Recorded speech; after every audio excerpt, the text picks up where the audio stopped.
Life is about learning and about adapting and about understanding. We have created a human race that always wants more. There's an element of greed to our existence. I just think as a human race we need to be a little bit more humble and a little bit more willing to put our ambitions and our efforts into things that can help people and help the environment. Otherwise we're on a slippery road. My hopes are that we are able to create an environment where humans can protect the animals because they can't do it for themselves.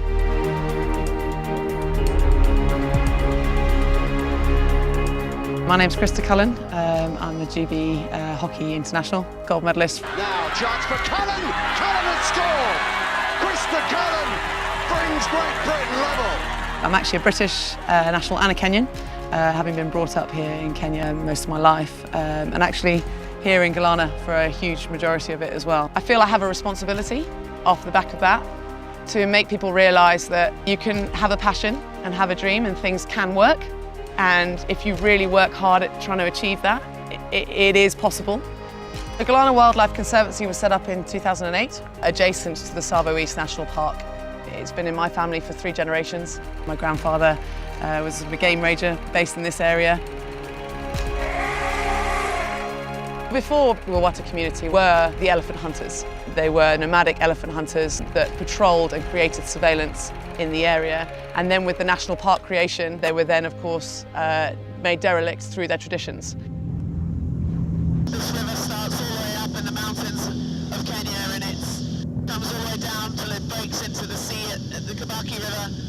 And it is purely what keeps this area, as you can see, so arid, alive. The Watha tribe left this region and they were the eyes on the ground. They were the ones who surveyed the area, who understood the land. The vast areas that Galana encompasses, it's too difficult to do it by road. So a number of my family, including myself, decided to become pilots to be able to potentially spot poachers. It's so important to me that this area is a success, that we're able to utilise the knowledge and the understanding of the Watha people to learn what we can.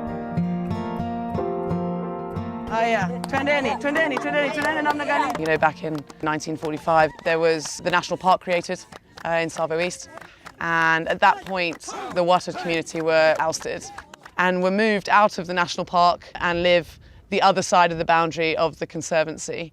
Serikali haitaki, ndio tukatoka kule tukakuja kuishi Galana, sababu msituni sasa serikali haitaki, lakini sisi tulikuwa tunaishi msituni, ndio chakula yetu nyama. Sasa ya mambo imeisha, serikali haimekataa. Amesaulika, unajua walikuwa hawasomi.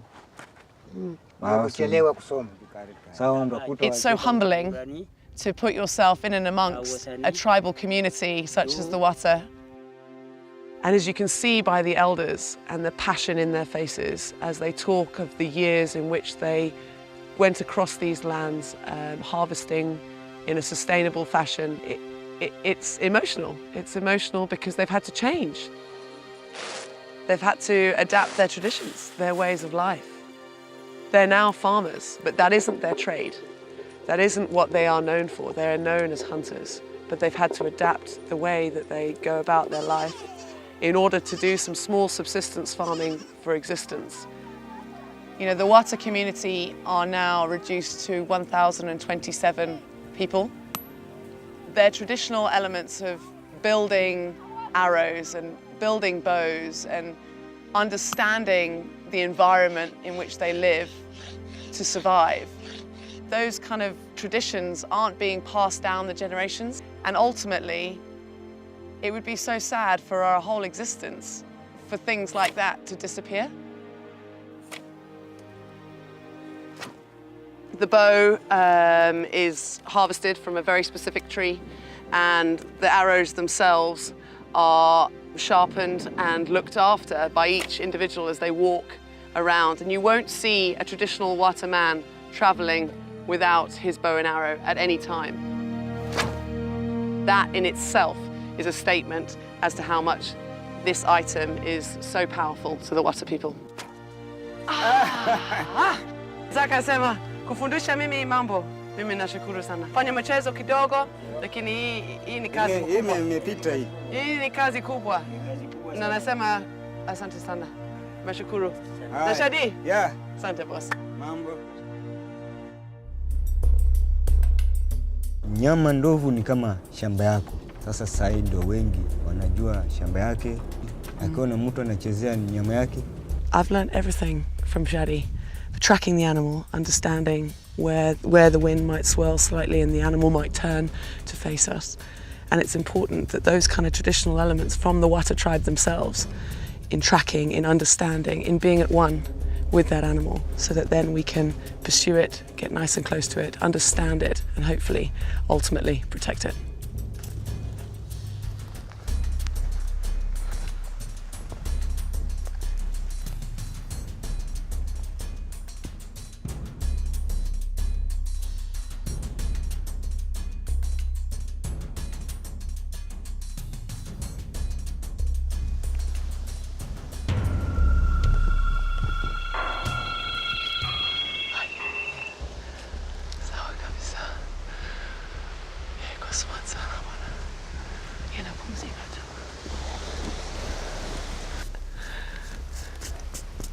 I don't think we're going to get much closer before we spook him.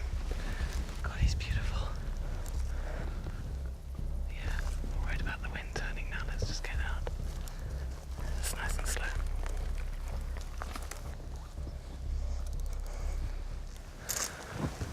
Amazing.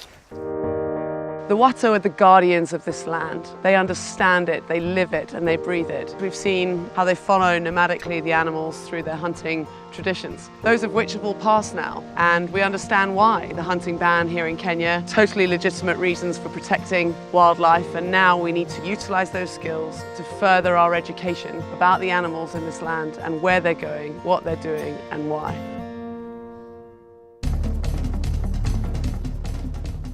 We've just been notified that there's a cheetah in the area, a male cheetah that has hurt its back right hind leg. Well, we've arrived at the site where the animal is. It's unfortunately positioned under a bush in quite an awkward way. Hi. Morning. Akona nyama, akona injury yote, unaweza ona kama ana mburindi kidonda, vitu kama hivi. Hakuna ile inaonekana. Ni kama kuna internal injury. Lakini wakati tuna approach kwenda kuona, itakuwa tayari. Just one simple chance. Yeah.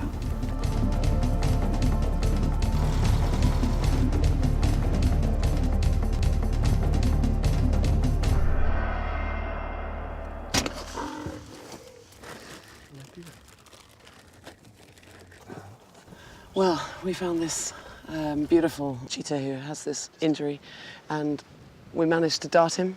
He was unfortunately in quite an awkward position, managed to dart him there, and then we were able to get some samples from him to learn about these animals. This DNA is so imperative. This animal was spotted by the scouts. These are the people who are the Watha people that have walked these lands and know the animals, and they're the guardians that have walked through for years following elephant, and now spotting this injured animal. He's such a thin animal. I just hope, wish and pray that he's all right, and these guys are going to do all they can, because that's all we can do, is trying to recover this leg. And yeah, what an amazing thing. My whole body's shaking. Amazing thing to be a part of, just trying to give back to these beautiful animals.